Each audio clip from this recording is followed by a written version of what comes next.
अस्सलाम वालेकुम दोस्तों। तो यार क्या हाल है। आज की इस वीडियो में हम इंसिडेंट ऑफ फ्रांच कैंप के क्वेश्चन आंसर्स समझेंगे। ठीक है, तो चलें स्टार्ट करते हैं क्वेश्चन नंबर 1 से। Who wrote the pome incident of the French camp, also give brief about the author. ठीक है, तो ये क्वेश्चन क्या पूछ रहा है, बेसिकली क्वेश्चन बोल रहा है कि किसने जो है लिखी है incident of the French camp. ये बेसिकली एक पोम है। ठीक है, और इसके हमने ऑथर का जो है वो नाम देना है, और फिर आगे फर्दर बोला गया है कि उसके ऑथर के बारे में कुछ ब्रीफली डिस्क्राइब भी करो उस ऑथर को, यानी कि उसके बारे में कुछ चीज़ें वगैरह बताओ। ठीक है, so let's start reading our answer. The poem was written by Robert Browning. ठीक है, Robert Browning is the writer and author of this poem. तो इसने जो है ये पोएम लिखी है। He was very famous for writing dramatic verses. ठीक है, ड्रामेटिक वर्सेस जो होती हैं जिसमें काफ़ी जो है ग्लूमी सिचुएशंस दिखाई जाती हैं या ट्विस्टेड चीज़ें दिखाई जाती हैं, तो उसे हम कहते हैं ड्रामेटिक वर्सेस। तो पहले ज़माने में टेलीविज़न तो नहीं हुआ करता था, तो ये लोग जो है वो वर्सेस के थ्रू, वर्सेस बेसिकली वो होते हैं आपके पोम के स्टैंजास और ये लाइनें वगैरह जो भी मतलब लिखी हुई होती हैं, उसको हम वर्सेस कहते हैं। ठीक है, जैसे कुरान में भी जो है चीज़ें मतलब जो लिखी हुई है उसको भी हम वर्सेस कह रहे हैं। ठीक है, मतलब कहते हैं। सो ड्रामेटिक वर्सेस के लिए जो है ये काफ़ी फेमस होते थे। प्लॉट ट्विस्ट वगैरह ऐसी चीज़ें वगैरह मतलब निकालते थे। ठीक है, सो मतलब काफ़ी क्रिएटिव बंदा था वो। So his most famous work is the ring and the book. So ring and the book जो है इनकी काफ़ी मतलब फेमस पोम है। ठीक है, जो कि इन्होंने लिखी है और इसकी वजह से इनको काफ़ी जो है शोहरत हासिल है। He also was a play writer and famous English poet. So ये जो है प्ले राइट भी करते थे, यानी कि जो थिएटर पे लोग क्या करते थे पहले ज़माने में, आपको जैसा कि मतलब ये सिनेमास वगैरह नहीं था पहले ज़माने में। ठीक है, तो क्या होता था कि लोग जो है थिएटर पे प्ले करते थे और बाकी लोग जो है बैठ के इंजॉय करते थे, जैसे ओपरा हुआ करता था। ठीक है, सो ओपरा जो है काफ़ी मतलब लोग जो है मतलब काफ़ी इंथ्यूजियाटिक वे से सुनते थे, काफ़ी फैसिनेट थे उस ओपरा के बारे में, और काफ़ी थिएटर प्ले भी हुआ करता था और वहाँ पे जो है लोग सब उनकी टिकट्स वगैरह बाय करते थे और देखने जाते थे। ठीक है, सो अब हमारे पास है उसका दूसरा क्वेश्चन। ठीक है, सो दूसरा क्वेश्चन में लिखा है how the Napoleon stood and where did he stand on the day of battle of Ratisbon and what was the thinking. ठीक है, सो ये क्वेश्चन कह रहा है कि नेपोलियन क्यों वहाँ पे खड़ा हुआ था, मतलब कहाँ खड़ा हुआ था। ठीक है, और वो जो है वहाँ पे क्यों खड़ा हुआ था, और कौन से दिन, on the day of battle at Ratisbon. So Ratisbon basically जो है वो एक जगह का नाम है, एक एरिया है। ठीक है, जहाँ पे ये बैटल हुआ। ठीक है, and what was he thinking, और वो क्या सोच रहा था। So the Napoleon was standing at the top of a little hill. ठीक है, लिटिल हिल कहते हैं जो छोटा माउंटेन होता है, छोटी जो पहाड़ होती हैं वो उसको हम कहेंगे लिटिल हिल। ठीक है, लिटिल हिल फिर अ mile away from the battle field, और ये बैटल फील्ड से एक माइल की दूरी पे था। As the French began their attack, he was in stress and thinking that his plan might not work. He might get defeated. See, अब वो सोच क्या रहा था, वो सोच ये रहा था कि जाहिर सी बात है, उसने जो बेसिकली अटैक किया था नेपोलियन ने फ्रेंच कैंप के ऊपर। ठीक है, तो जब फ्रेंच ने जो रिटेलिएट किया तो वो सोच रहा था कि ऐसा नहीं मैं जो है वो लूज़ कर जाऊँ, मैं वॉर हार जाऊँ। ठीक है, so he can not afford that. So that's why he was very worried about it. So that's why he was thinking over and over again. So वो काफ़ी मतलब काफ़ी परेशान था, तो जिस वजह से वो वहाँ पे खड़ा होके बैटल को देख भी रहा था और काफ़ी सोच रहा था और काफ़ी जो है स्ट्रेस में था वो। ठीक है, क्योंकि उसको डर था कि मैं कहीं पे डिफीट या मुझे जो है वो शिकस्त ना मिल जाए। ठीक है, सो ये हमने दूसरा क्वेश्चन भी कर लिया। अब हम तीसरे क्वेश्चन की तरफ आते हैं। तो तीसरे क्वेश्चन में लिखा हुआ है Was the Napoleon worried or upset when he invaded Ratisbon with his army? So yes, he was, because his other plan was dependent on the success of invasion of Rotisband. So Rotisband, this is Rotisband, I guess. So Ratisbon. He was worried that if he failed this battle, his other plan will not be succeeded. Therefore, his battle was very essential for Napoleon. So he was upset that he can't afford to lose this battle. अब क्या था कि वो इतना worried और upset इसलिए था क्योंकि वो जैसा कि मैंने आपको बताया वो अफोर्ड नहीं कर सकता था हारना।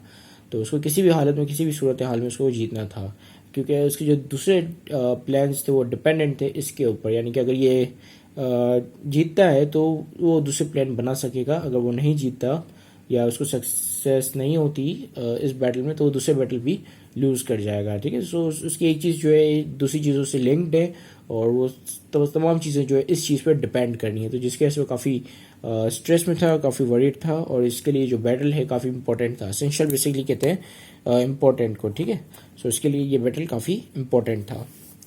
फिर आपके पास question 4, describe the behaviour of young soldier when he came to Napoleon. ठीक है, अब एक यंग सोल्जर था, वो बेसिकली विक्ट्री की खुशखबरी देने के लिए भी नेपोलियन के पास गया, तो हमें अब उसका बिहेवियर डिस्क्राइब करना है। ठीक है, so the young soldier was very patriotic. Patriotic कहते हैं जो काफ़ी मतलब हिब्बुल वतनी होते हैं। ठीक है, यानी कि काफ़ी मोहब्बत होती है उनको अपने वतन से। And behave heroically.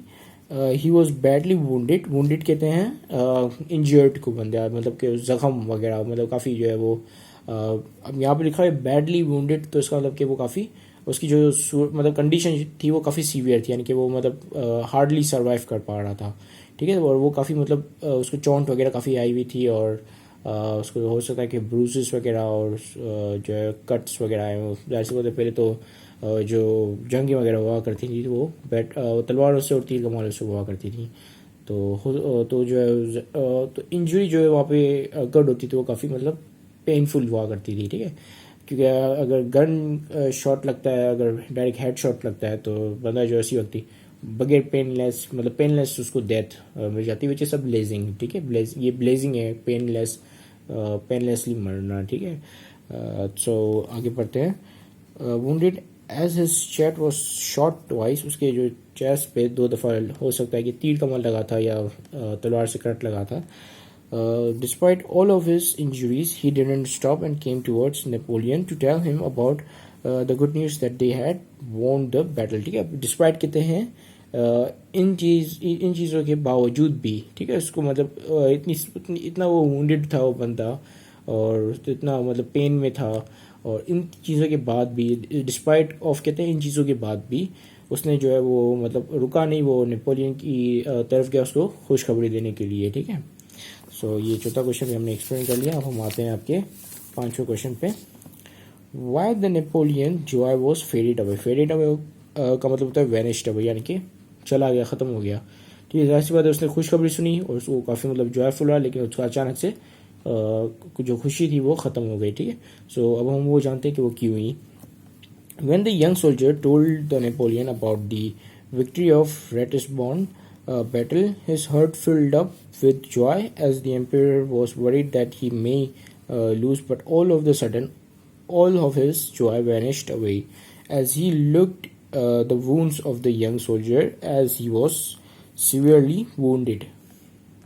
अब क्या हुआ कि जब वो घोड़े पे था यंग सोल्जर, तो वो आपके जो है नेपोलियन की तरफ आता है और फिर नेपोलियन किससे कहता है कि भाई हम जो है वो जीत चुके हैं। ठीक है, सो नेपोलियन एक सेकंड में उसको वो काफ़ी मतलब काफ़ी खुश हो जाता है और वो उसकी जो जितनी भी वरी थी, जो भी उसकी टेंशन वगैरह थी वो सब ख़त्म हो जाती है और वो काफ़ी मतलब उसका हार्ट जो फिल्डअप हो जाता है हैप्पीनेस और जॉय से। ठीक है, वो काफ़ी डिलाइटफुल फील करता है और जो है काफ़ी खुश होता है। लेकिन फिर अचानक से उसकी जो है खुशी चली जाती है, क्योंकि वो अचानक से उसकी जो नज़र है वो उस वुंडेड सोल्जर पे पड़ जाती है। ठीक है, तो वो देखता है उसके जो वुंड्स हैं वो काफ़ी मतलब सीवियर हैं और हो सकता है कि वो जो है वो मर जाए। ठीक है, तो जिसकी वजह से वो उस बारे में काफ़ी मतलब परेशान हो जाता है कि ये बंदा जो इतना जख्मी, तो मैं उसको किस तरीके से सेव करूँ। ठीक है, तो जिसकी वजह से वो फिर से जो है उसकी वो फिर से जो है वो वरीड हो जाता है। लेकिन जो मैटर है जो उसको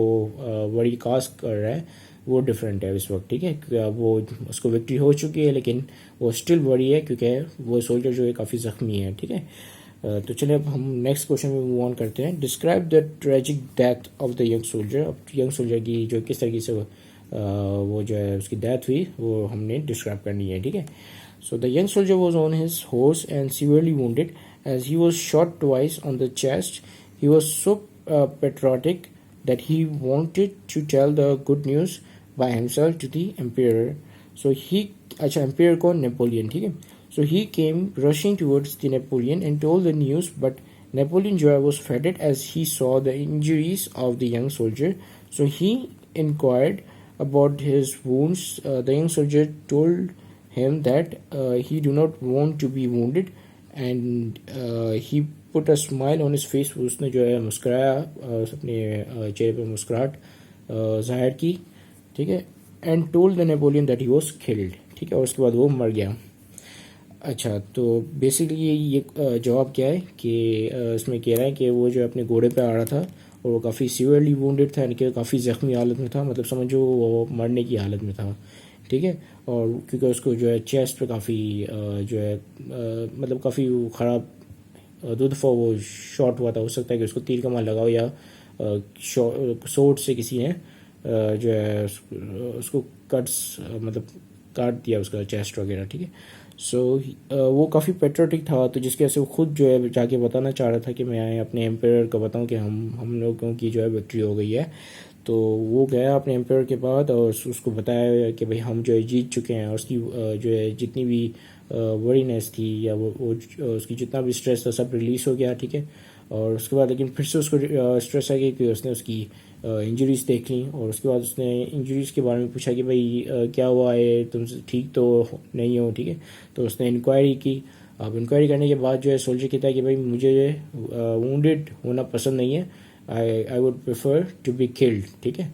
सो मैं जो है वो वुंडेड नहीं हूँ, मैं मर चुका हूँ, ठीक है. तो उसके बाद ये कहने के बाद उसने अपने चेहरे पे जो है स्माइल मतलब मुस्कुराहट जाहिर की, और फिर उसके बाद जो है वो लाखों प्यार हो गया. So this is how the story ends, और ये जो है this is also how the video ends. So this is it. Thank you very much for watching this video. Have a great day and Allah Hafiz.